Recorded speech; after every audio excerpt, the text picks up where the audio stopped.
You're in show business. 2, 1. It's called a... Do you know what it's called? No, I wish I did. Okay, let's Google it. Google's my best friend. Clapperboard. But it's not usually the director who claps it, and it is not used in actuality when they say cut. If you're interested in learning more, continue reading.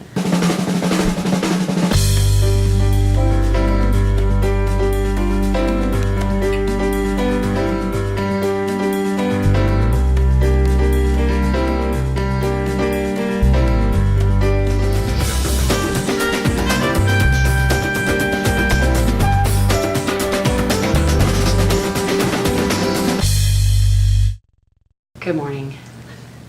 It's Monday. This is a pretty good start Yeah, for a Monday. for Monday morning. Mhm. Yeah. We're going to talk about balconies and basements today, so that we kind of start our, I don't want to call it a descent, but a exploration into a little bit more of a deeper dive into strength. So it's not just the sunshine butterfly moments. And seriously, Tess and I just don't sit around and talk about what's amazing all the time. We actually Most of the time. Most of the time, but your strengths are your strengths in the deeper ways, not just surface level. And I also think it's important that in relationships, as a team, as an organization, this isn't a mask to say everything's fine and everything's wonderful and everything is right about everybody. It's actually an opportunity for us to better understand one another in the balcony. And also, I think the best part of understanding one another is when you can understand the basement too. So we'll talk a little bit about that today. Awesome. I'm excited. I am too. How would you like to continue? Would you like to intro the balcony basement, like what they are? Sure. Yeah, sure can. I didn't know if you wanted to do the card. Oh yeah, yes. I was waiting for you to do that. Thank you. My memory, short-term memory, is a little concerning these days. We're going to first introduce ourselves utilizing the cards. And I'm going to let Tess go second because hers is fantastic and much better than mine. And look even at the colors. But we like to draw, kind of sketch what our strengths look like, so it's not just words on the card stock, words on the name card. So I put question marks, which mean love. Thank you so much for finding that soon-to-be emoji in my life. It's a question mark with, instead of a dot, it has a heart, which I loved.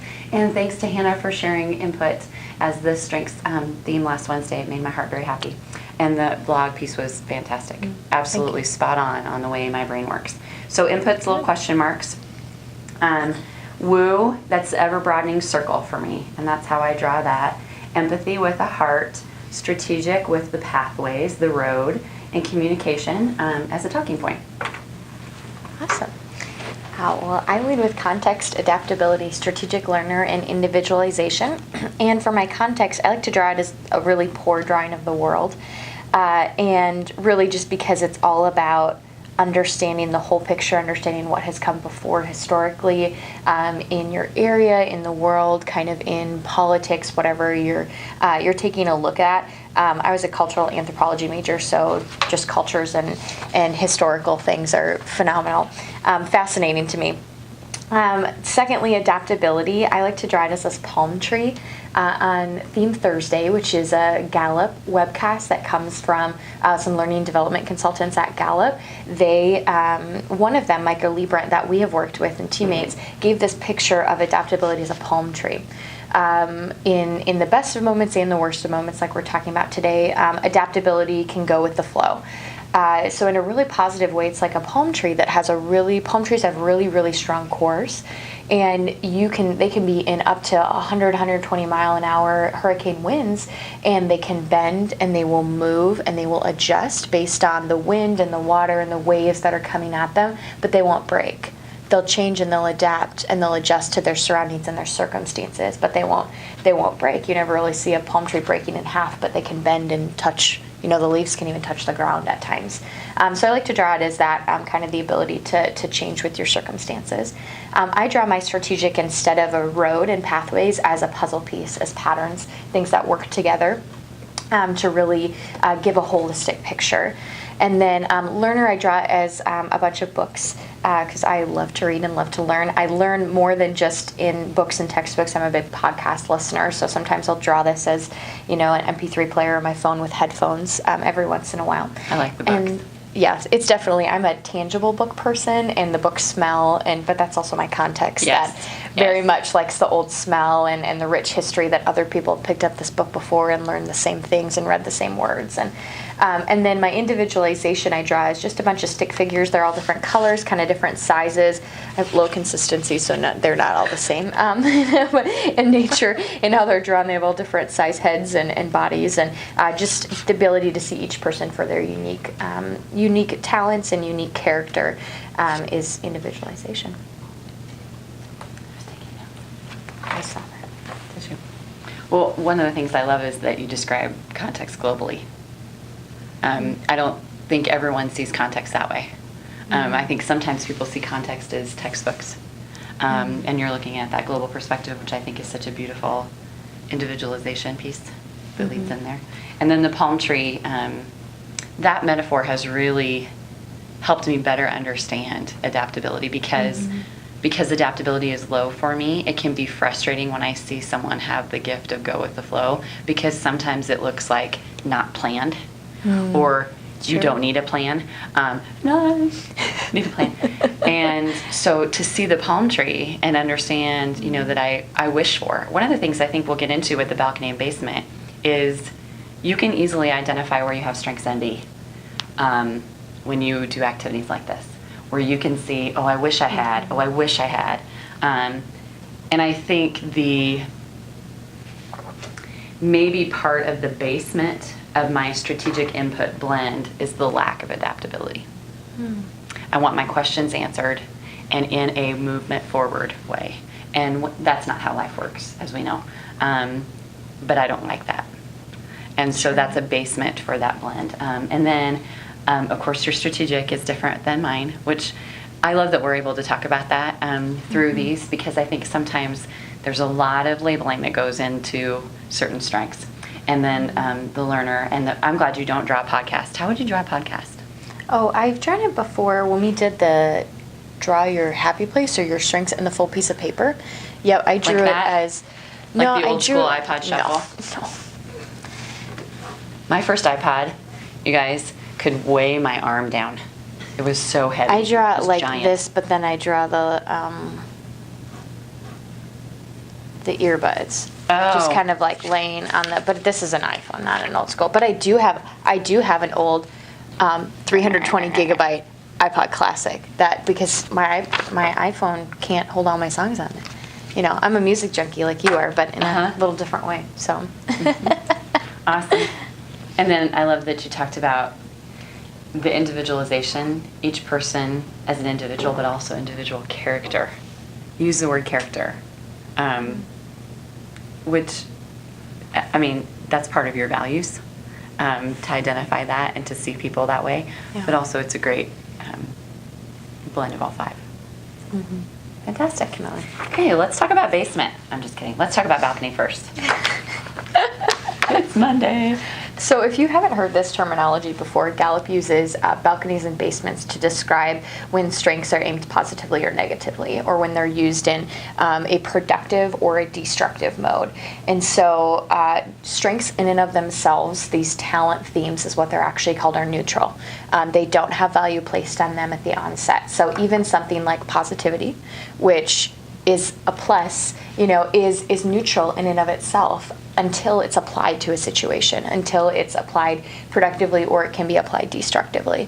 And so balconies and basements is Gallup lingo, a linguistic market for those that have high input that like those terms. Yes. For the linguistic market that Gallup uses, those language pieces that they use to describe the strength. So balcony is when it's used in a positive and productive way that is kind of moving you forward or moving others forward. And then basement is when your strength kind of drags you down. And all strengths have both balconies and basements, times when we see them manifest in both of those ways in our lives.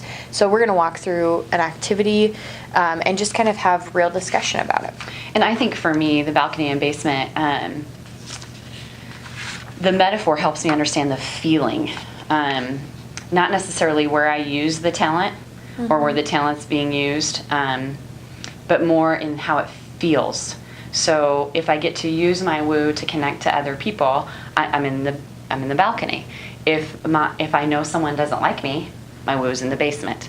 So not just in whether we're using them in the mature or sort of not so mature way, but also in the how they feel.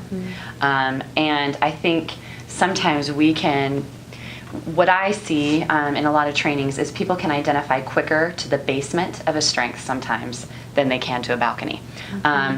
Because we often hear, I do this to a fault. Or, yes, this is me, and it drives my husband crazy. Or, yes, this is me, and I know that makes people, bothers people. That's really the basement language of that strength. The balcony is when, as you said, we use it as a talent. It's neutral, but if we see it negatively or we feel it negatively, it's down there in the basement. But if we're using it as a tool and it's being honored and it's being further developed and further strengthened, that's when it's up there in those balcony moments. So, Tess, do you want to, what I'd like to do is that we just dialogue it. Sure.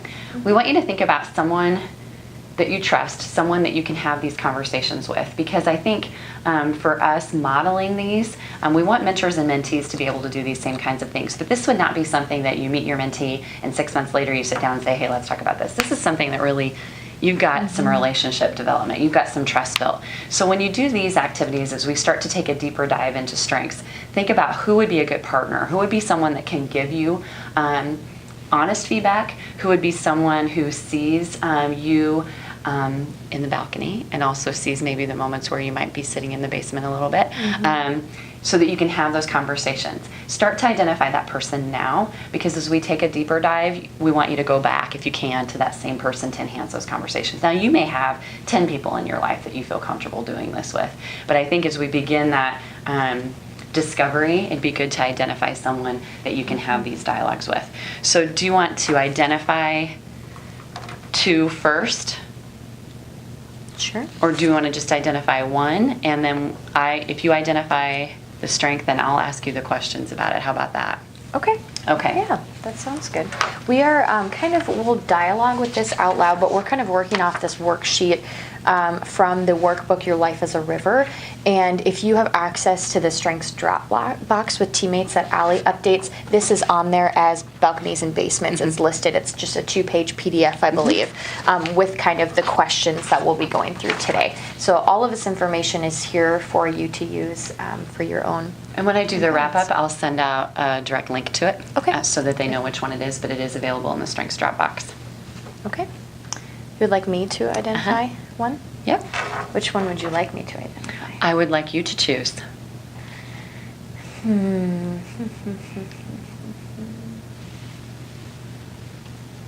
How about my learner?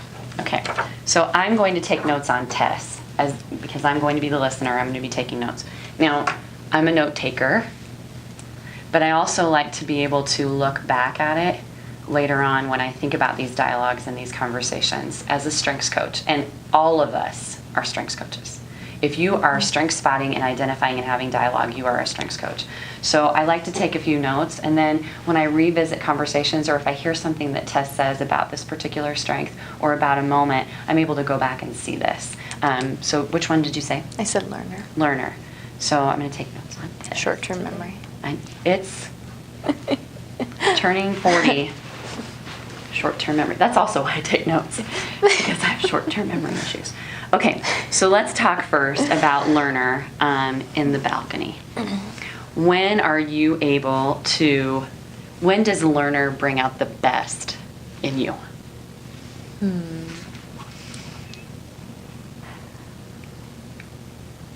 I think learner brings out the best in me a lot. It really, I like to talk about learner. I love metaphors and kind of word images, and I like to talk about learner as the sponge. And if you've been following the Strengths blog for a while, you've heard me, or you've probably read my writing about that.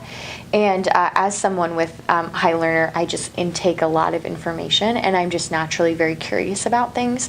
Different from someone with input, like you, Allie, that may be really curious about things and want to gather things to utilize it.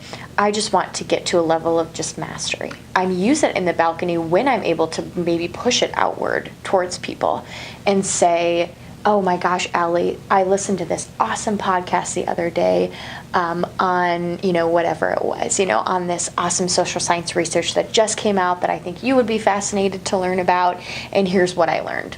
And I'll be able to share with you pretty closely verbatim to what they all talked about, because I can remember it really well. But you wouldn't just push out an article that you kind of saw and you didn't read. No, right. Never. And so input, I would just be like, I'd catch two little phrases and I'd be like, oh, Tess might be interested in that, so I might push it out to you for your discovery. But you're pushing out your mastery, I think, which is a great piece to that. Definitely. Yeah, so I think that's really when I use it in the balcony, is when I'm able to take something that I've learned and really be able to share that with other people in a way that helps them learn and helps them get to some level of mastery as well. So, a one statement takeaway: I'm able to share with others when I can help others. I help others by sharing with others, but it's truly around that mastery. So that's, describe a situation where that's a best day. That's a best hour moment. For me, and this has happened quite a few times recently, I'm pursuing my master's degree, my Master's of Divinity, which is a 3-year pretty intensive program.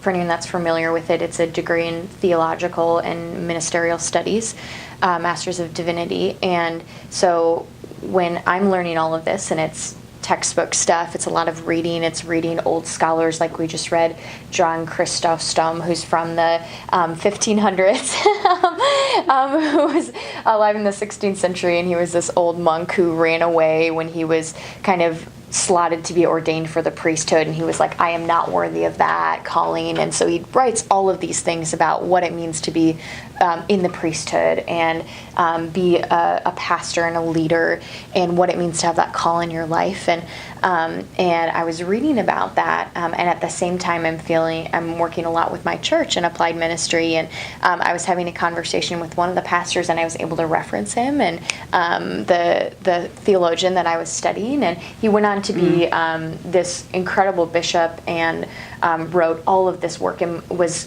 canonized as a saint in the Catholic Church. So this guy who ran away and said, I'm not worthy of the priesthood. And so really was able to talk and have a real open dialogue about humility and about self-awareness and understanding the task of being a pastoral leader is the first of all servants, really, and being able to say that I just am here to serve you, and having an open dialogue about that. And that was just one instance in which I was able to take what I was learning and what I had read, which is pretty dense theological work from a guy who lived, hundreds of years ago, and able to apply that to a real life situation, share that with someone to enlighten them on what this kind of father and founder of faith really believed, and being able to apply that to a real life situation, share that with a real person in this day and age. So enlightening someone else of what you had learned. Yes. Is that, that's that balcony moment. Yep. Okay, now let's talk about this in the basement.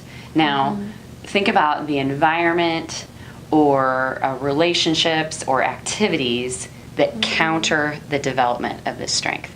So think about the times when you can't, I don't want to say the opposite of the balcony, but the opposite of the balcony. Things that hinder. Yes, from things that stifle that shining light. I think for me, I've been really meditating a lot recently on the idea of having margin in your life. Like we have, on a piece of paper, on every piece of paper you have. If you think of like a lined piece of paper, even this one, when you print it off, there's this gap. And in this case, it's like a half an inch around the piece of paper. And if you think of your paper as, your whole life, you fill it up with work and your family and your schedule and eating and sleeping. Living in this day and age, in this space in America, in this environment, it's so easy to fill this up really quickly. And I'm one to talk. I work full time and go to school full time and am a volunteer minister, and so my life just kind of fills up pretty quickly. But for me, I've been really meditating and contemplating this idea of having the margin in my life. Where am I creating intentional space to be able to interact with others, to be able to love on others? And when I don't have that intentional space, I feel like that's where it's stifled. That's where all my strengths are stifled. But that's where also my learner is stifled, because then my work for school, or what I'm learning here at Teammates and my job, or what, I'm learning at church, all of those things, I don't have the space to share it with somebody else. And to me, learner, because of my other strengths as well, is about getting to that mastery, but then it gets into that balcony when I'm able to share it with other people, when I'm able to help other people, when I can see other people's light bulbs go on in their head, and I can get them to a place where I can deconstruct something that might be pretty dense, pretty hard to understand, and say, oh, it's really simple, Allie. Like, when you think about it this way, well, the margins, that simplifies it. Yeah. Where's an election for you again? Intellection is 8. So intentional space, that I think totally dives a little bit deeper into the 8 of intellection. But Definitely. Are you familiar with the productivity wheel? No. Have you ever done one? No. You take different colors of, I like to use colored pencils, but you create how you spend your time. Oh, yeah, sure. And then you color it in based on that graph. Okay, makes And sense. it's, sleeping, exercising, eating, everything goes into that. And then you look at it, and it's very telling. How you spend your time and how you spend your resources is a direct reflection of your priorities. I truly believe that.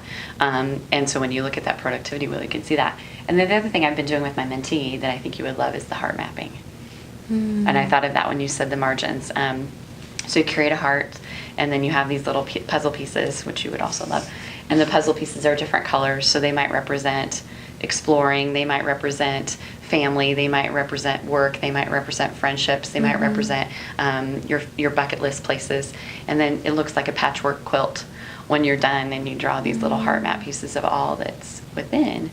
But I think when you can't share that enlightenment, that feels like a basement. Yeah. Can you think of a moment recently where you felt the way I look at basements is, here comes my strength, and it's so feeling great, and then it just goes. Yeah.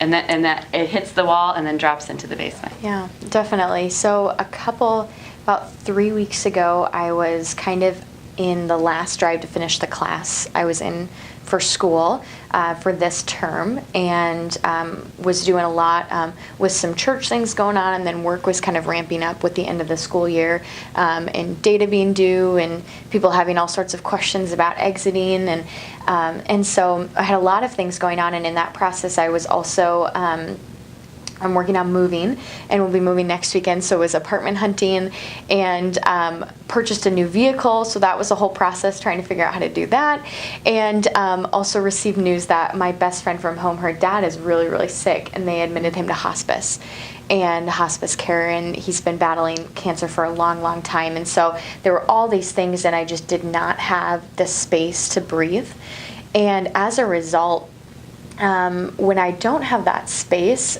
whatever I'm learning, I don't pause to share it and reflect on it.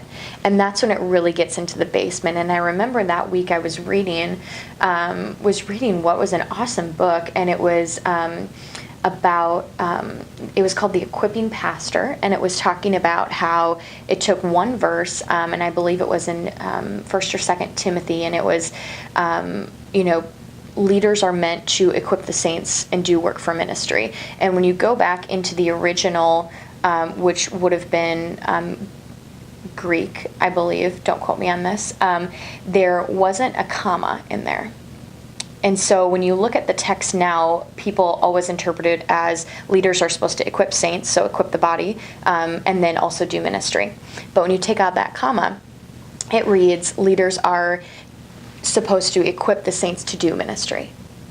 And so it kind of took that whole verse and shifted the framework of what we think of pastors, and basically said that pastors are meant to equip people, and then those people in their congregation go and they do the ministry. And you're meant to just build up your people and really love on them and teach them how to do, how to love on other people. And that's how you spread it.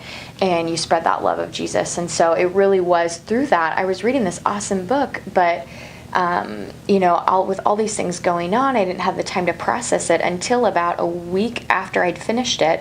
And I sat down and had a cup of coffee with one of my friends who is the pastor of women's, and she was talking about, she's like, I am not a pastor, Tess. Like, I don't know why people keep putting me in these positions. I just want to build people up. She is #1 developer. And I said, Kimmy, you have to read this book, because this book is saying that that's what pastors are supposed to do, is what leaders are supposed to do. And when I was able to sit with her, and we meet every other week, and it's an awesome time to just pause, and I was able to take what I learned a while ago, hadn't yet processed, and I was able to say, okay, here we go. Like, here's what I've learned. Here's the book. Here's the title. Here's the author. Here's the synopsis. You would love it. And it's being able to share that. It pulled me out of that basement of just, okay, I need to read this book. I need to get this assignment in. This is just one thing after another to do for my list, which I hate. And it was actually just processing what I've learned and being able to share it with somebody else. It's, the basement sounds to me like learner alone is not a good space. Not for me. Right. Not for me. Learner to share with others is where your light shines, which is why you are driven to your career call, I think. I loved the power of the pause. That has been a phrase that's been showing up. Synchronicity is becoming a very, very popular term for me. But the power of the pause, and I see that in the semicolon, which I thought that was amazing how you talked about the use of the comma. The power of the pause and just stillness and space to breathe, but also time to just stop and think about that learning. Also thinking about who's worthy. You can't share all that you know with everyone, but finding the right person that lights up with it. And it helps you help them. Where's developer for you? 16. Awesome. Perfect example of that. Intentional space. Great. Sounds great. Well done, Tess. Whew, okay. Did that feel Allie, good? That felt good. Good. That felt good. Good. It is good. It is That's good. what it's intended to be. Well, yeah, because if we talk about strengths as rainbows and butterflies all the time, it's not real. You'll never use them as a tool. Nope. That's awesome. Okay, Allie, what strength do you want to do? Let's do. Why not? Let's do woo. In my head, I was going, not woo, not woo. It's so easy to talk about. Well, that's probably why I'm going to do it. It's Monday. Okay. But I also want to give a really easy example. Yep, definitely. Okay. Input would have been even easier. Would you rather do input? No, this Okay. is great. All right. This is great. You do whatever you want to do. Okay. I just vocalized what I was thinking, which I normally don't do. Okay. So, Allie, talk to me about times that woo has been in the balcony. When it's been really awesome, when you have just felt so alive, you felt that flow of experiential time. When training goes really, really well, and you're in the zone, where it just, you're able to articulate, you're able to convince people that this is like, I want to be a mentor. I want to be part of this. I believe in this too. And you can just sense that what you have presented to them has made them feel part of something already. And when I can sense that, and I think the woo for me is I can sense when they're in, and I can sense when they're snoozy. For all of you watching the recording, if you are on your phone when I am presenting, I am zeroed in on you. I'm like, and I'll get you off that phone. Because when I feel like you want to be part of this team, and that just honors the woo. I think the other times is knowing that more and more people are coming along. More people are becoming part of the team. My team circle grows and grows and grows and grows and grows. The other times, I think, concerts and socialization time. So being out, whether that's running into someone at the airport who starts sharing all kinds of information with me, and I'm kind of shocked by that, but making a new friend, making a new connection. I am at my best going into a concert, being in a concert, and then I leave a concert just feeling like I'm part of something bigger. I just love that connection through music. Yeah, definitely. That's balcony. Awesome. So I love that you said one of the first phrases was to get people on board. And I thought about the bandwagon analogy for marketing. And even like you think of like Kansas City Royal fans, like, oh, are you a bandwagon fan or like Right. a true fan? Right. And to you, it doesn't matter. If when they're part of your team, they're part of your Nope. team, no Yep. matter how long. The circle widens. You just Right. want to get people on board because there's this sense of, and this I feel like is a blend with your connectedness. There's a sense of unity. There's a sense of Yes. greater mission and purpose. And to you, that is that every single child deserves a caring adult in their life. Yes. An additional caring Yes. adult. And so knowing that you have more and more people that are going to be, and then you said part of something. And what's ironic is I've been practicing meditation in the mornings, and this morning's meditation I just accidentally found, because I of course look at Facebook first. That's the first thing I do when I wake up. Social network.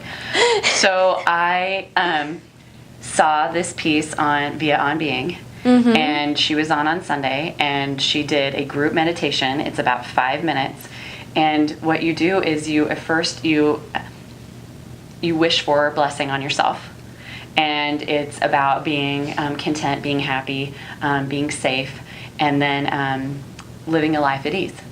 And then she had this whole group sitting there, and then you were to think about the person on your right, and the person on your left, and the person in front of you, and the person behind you, and then think about globally connected.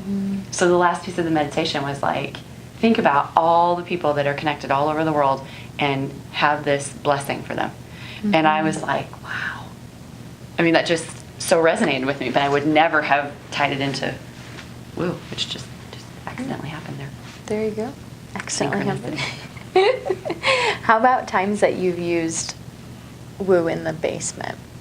I think when I feel it in the basement is when, just going to be pretty raw and real about this, when I know someone doesn't like me.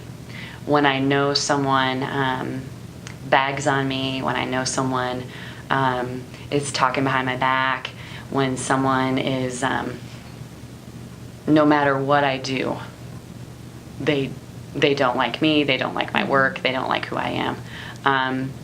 That is what I think appears to be the fakeness of woo, which I believe is quite unfair, and that's definitely a barrier label. I want people to like me even if I don't like them. Even if they don't even have value in my life, even if they are negative in my world, I still want their approval. And I will work very hard for that to a certain degree. And then I think what's become a mature part of the woo for me, and that's very much a raw place where woo is, but I think what's become a mature part of the woo for me is understanding that it's my gift to give, so don't waste it. And if you go throwing it out there to everybody and there's someone who just really doesn't want it, then you don't have to convince them of your value and of your worth. But that's 42-year-old me talking. Yeah. And I still have to practice it. So I look back to 18-year-old me when I didn't fit into a social circle, how hard that was. When I didn't fit into a certain sector in college, and how hard that was. I mean, how painful that was. I can distinctly remember a time at camp, and I went to band camp for 3 years. It was awesome. And I distinctly remember walking into a bathroom and hearing these girls talking about me.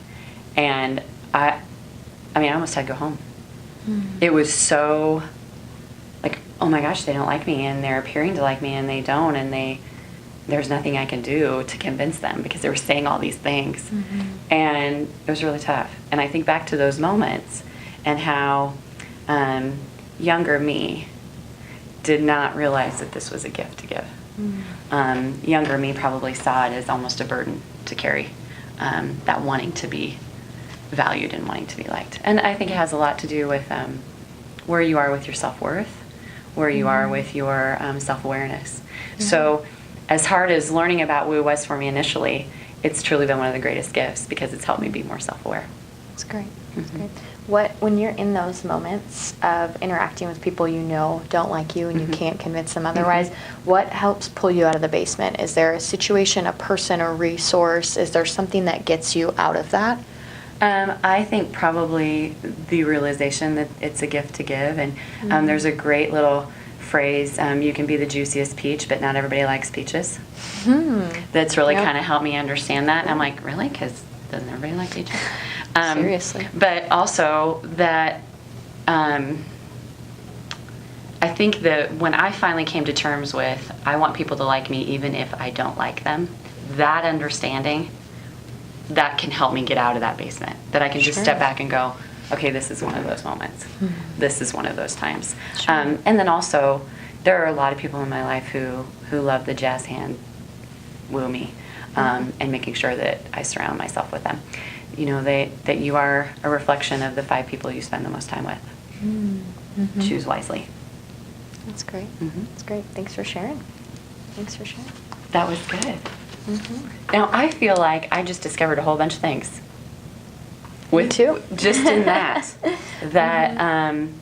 I probably would not have connected to Woo.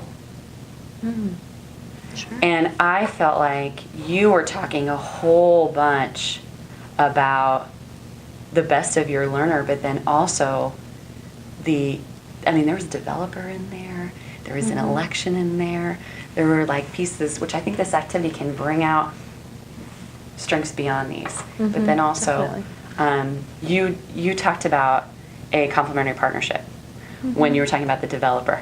And being able to share that, the power of the pause, and sharing that information with someone else. And I think for me, I'm seeing the complementary partnerships in my life and the valuing of the Woo. So here's my notes. But again, I'll send the link out to this. We only got to one strength. This is something that you could definitely do with your mentee. Again, after some trust has been built. That was some pretty raw stuff to lay down there on Tess, but I know because she knows me well and I trust her with that information. That she'll take that in. I know we'll have further conversation about this, but Hannah's telling us our time is up. But I have a feeling that this could be something you use with a friend, a partner, a coworker, your mentee, your mentor in your life who could reach out and help you to better develop this strength so that you can see them in the aim mode. Yes, definitely. So thanks for joining us, and we'll look forward to talking with you again soon. Happy Monday.